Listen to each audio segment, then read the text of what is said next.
আর গোবিন্দের গান কীর্তন সকালে উঠে করব পরিবারের মঙ্গলের জন্য নিজের মঙ্গল একটু আগে আজকে একটু আগে মৃদঙ্গ বাজারে মৃদঙ্গ বাজিয়ে বলে নাচত নাচত নাচত নাচত ভগবতী বাসনা।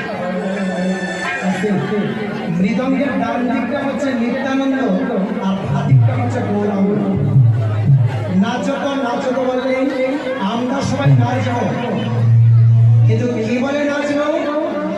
মহাপ্রভু যেভাবে হরিনাম কীর্তন করেছিলেন সেই কীর্তন গেয়ে আজকে নাচব। মৃদঙ্গ তাল দিয়েছে, সবাই অনুরোধ করলো যে নাচার জন্য। কিন্তু এখন চিন্তা করুন যে আমাদের দেহের মধ্যে মহাপ্রভুর স্থান কোথায়? এই দেহের মধ্যে মহাপ্রভুর স্থান কোথায়? কোথায় আমরা গৌরাঙ্গ মহাপ্রভুকে রাখলাম? কোথায় রাখলাম মায়েরা? হৃদয় মন্দির। দুজন মা বলছেন হৃদয় মন্দির।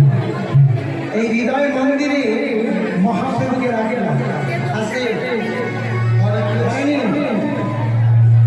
এখন কিন্তু কুয়াশা আছে না?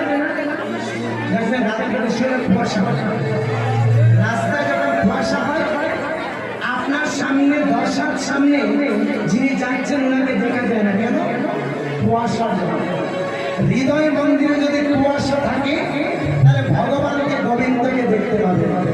যাদের মনে কুয়াশা রয়েছে সেই তারা ভগবানকে দেখতে পাবে না। রাস্তায় যখন কুয়াশা হয় সামনে ব্যক্তিকে দেখা যায় না, আর হৃদয় মন্দিরে যখন কুয়াশা হয় তাহলে গোবিন্দকে দর্শন করা যায় না। আর এই কুয়াশা তখন শেষ হয় যখন হরিবাসরে